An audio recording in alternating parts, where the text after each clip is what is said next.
Merhaba sevgili arıcılar, arıcı dostları, aynı zamanda doğa severler.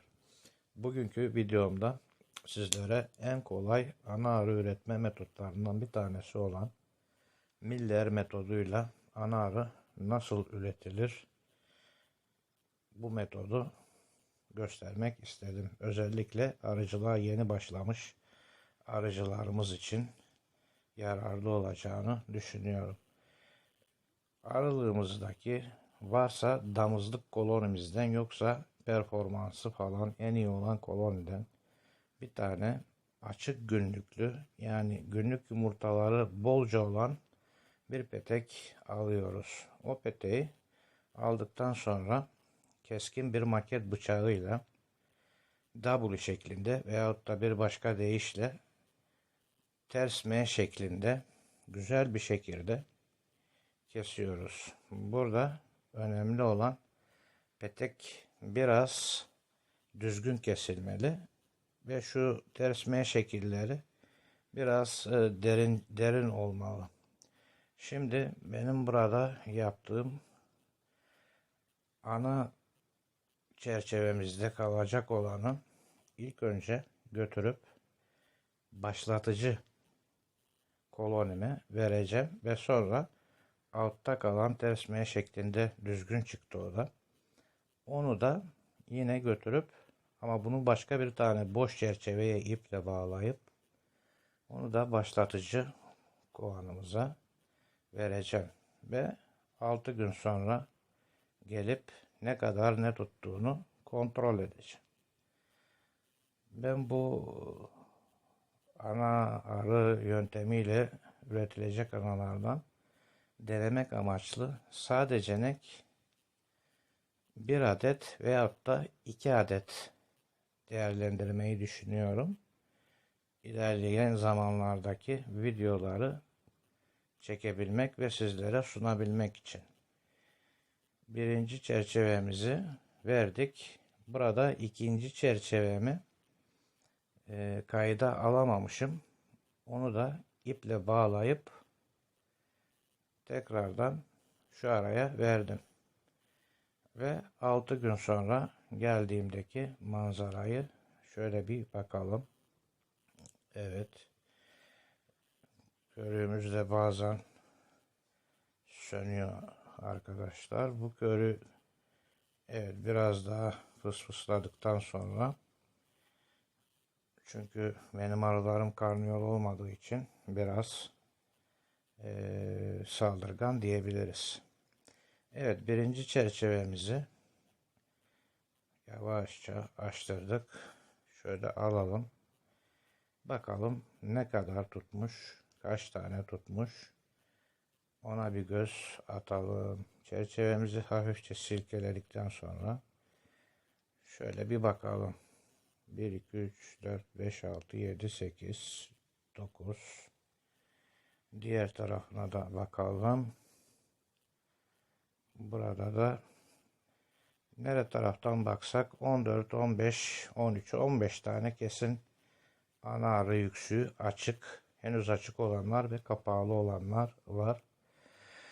Tabii ben bunu gelip 5. günü yahut da 4. dilde 5. günü işte gelip şu kapanmak üzere olanları temizlesem daha iyi olurdu. Siz öyle yapabilirsiniz. Fakat ben bunlardan ana arı üretmeyeceğim dediğim gibi. Bu da boş çerçeveyi iple tutturmuş olduğum 1, 2, 3, 4, 5, 6, 7, 8, 9, 10, 11, 12, 13. Yani bunda da 15, 15, 15, 30. Siz bunların hepsinden ana arı üretmeyin. Mesela 10 tane, 15 tane en düzgününü alıp ana arı üretebilirsiniz. Burada bunu bırakıp diğer videoma geçiyorum. Bunu bitirici kolonime vereceğim. Siz tabii ki bu kolonun içinde bırakabilirsiniz. Evet, bu da tek çerçeve arıyla bölmüş olduğum ve ana arımızın, millerden verdiğimiz ana arımızın çıkmış, yani doğum yapmış bu. Yüksük çok güzel kesilmiş. Bu da demek oluyor ki ana arımız sağlıklı bir şekilde dolmuş. Şimdi ana arımızı güzel bir şekilde çerçevemizi bakarak bulalım. Evet, ana arımız görüldü. Güzel bir ana arı olmuş. Şimdi artık bu ana arının çiftleşmesi gerek. İyi takip ederek, yani arada kontrolünü ederek çiftleşme uçuşundan dönüp dönmediğini izlemek. Zaten ana arımız görüldüğü gibi sağlıklı, güzel bir ana arı. Bu ana arı eğer çiftleşme uçuşundan dönerse yumurtlamaya başlayacak ve haliyle yumurta atımını ve yavru kapanışı güzelse, bu tek çerçeve bölünmüştü. Buna ileride bir tane arısız kapağı çıkmak üzere olan pupa takviyesi vererek bunu güçlendirmeyi düşünüyorum. Eğer buna biraz da bes verirsek, bir tane de pupa atarsak kesinlikle ve kesinlikle Merhaba sevgili bu arı arımız severler. Kasım'a Miller kadar üstünden doğmuştu bu anamız. Ve o zaman demiştik ki buna yumurtlamaya başlayınca eğer çiftleşirse pupa vereceğiz ve arımızı güçlendireceğiz. Aynı zamanda besleyeceğiz demiştik, fakat ben maalesef bunu besleyemedim. Zaman yok. Şimdi arımızın ne yaptığına bir bakalım.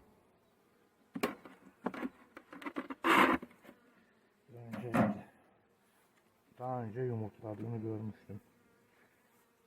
Çok da güzel yumurta atıyordu. Şöyle bir çekelim. Evet, gördüğünüz gibi.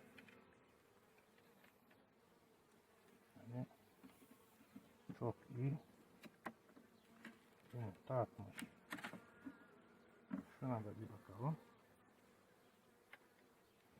Bunda günlük şurada kapağı. Şimdi benim yapmam gereken şey, bunlar çıkmak üzere. Şu tarafta da görüldüğü gibi çıkmak üzere. Aynı zamanda kemerleri ne kadar görüldüğünü bilemiyorum ama bal dolu.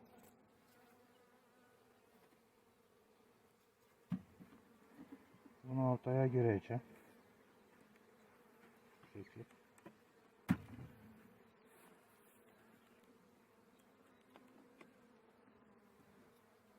İki tane ortasına girdim. Bu hepsinden önce sökülecek. Yani başlarını çıkarmaya başlamış arılar. 2 gün 3 güne kalmaz bu sökülecek. Bunda nereden baksan 4-5 güne yakın arı doğumu gerçekleşecek. Ve bu koloni sistemine girmiş olacak. Koloni sistemi nedir? İşte ballı polenli. Arının doğasında öyledir. Ortaya yavru atar her zaman. Şimdi bu, yani bal, yavru, polen olması gerek. Bu bal, yavru, poleni şuradan tüketecek. Bunun da zaten yarısı polen, bal üst kısmı. Bunun da polen, bal. Bu az bal var üstünde kemer olarak. Bu arılar doğum yaptığında bunun nüfusu 3 tane çerçeveyi şöyle sıkı sıkıya basacak arkadaşlar. Sıkı sıkıya. İşte onu gördüğümde, yani bundan yaklaşık bir hafta sonra buna 2 tane hazır çerçeve gireceğim. Mesela bu yarı kabartılmış. Şu tarafı hiç dokunulmamış. Bunu başka bir yarımıza vereceğim kabartması için. Ve bu arıyı bu yüksük diyorum yanlışlık. Bu pupalar sökülünce acilen bir beslemem gerek. En azından yarım litre şurup. Ve arının ne kadar hızlı geliştiğini Bir dahaki videolarda görüşürüz.